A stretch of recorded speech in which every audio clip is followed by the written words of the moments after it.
Pengasas Dr. Jin, terapi sunnah perubatan Islam rawatan ruqyah syariah berpanduan ayat suci Al-Quran. Singapura telah berpengalaman dan sudah berkhidmat meruqyahkan pesakit lebih dari 10 tahun.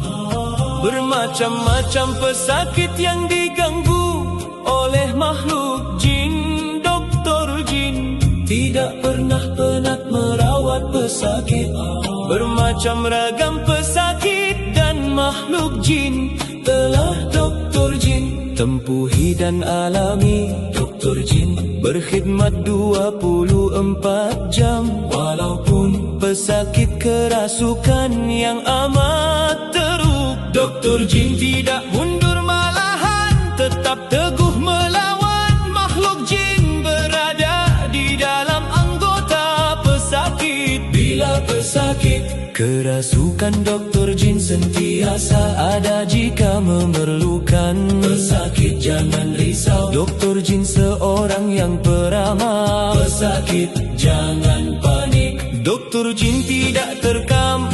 Tidak ada makhluk jin yang tidak akan keluar dari anggota badan pesakit. Rintihan yang lama terikat, bisik di sudut gelap mulai gentar. Nama Allah menjadi cahaya penawar. Ayat suci Al-Quran memutuskan ikatan makhluk jin. Bermacam pesakit membawa beban yang mencengkam dada. Ada yang diganggu makhluk jin, ada yang hilang tenang di jiwa.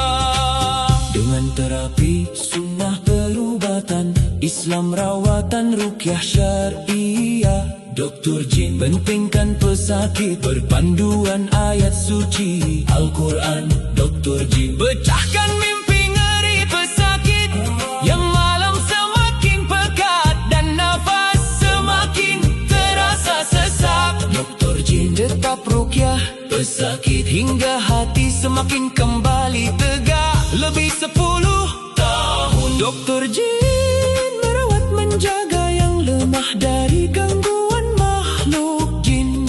Di sebalik nafas pesakit yang dibisik coba menyesatkan. Bismillah di bibir ayat suci Al-Quran jadi perisai. Getar ruangan saat makhluk jin mula menggadai. Ayat suci Al-Quran bergema menembus gelap yang menggigit jiwa.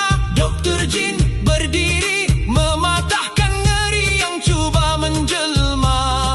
Di bawah cahaya doa syaitan hilang tanpa sisa. Ini bukan sekadar rawatan, ini adalah benteng dari dunia yang tak terlihat. Sudah bermacam wajah pesakit, Dr. Jin jumpa menangis di ambang ketakutan. Ada yang rebah, ada juga yang kerasukan. Dengan terapi sunnah perubatan Islam rawatan ruqyah syariah, Dr. Jin melawan bayang yang mencengkam. Satu demi satu Dr. Jin ruqyahkan hingga malam tunduk tanpa suara. Bila jiwa gelisah dan hati terasa berat, Dr. Jin baca ayat suci Al-Quran memohon perlindungan. Allah, Allah yang menyembuhkan hanya pada Allah. Dr. Jin berharap jiwa yang rapuh kembali tegak. Di bawah teguh ayat suci Al-Quran, gelap pun perlahan sirna dan lenyap.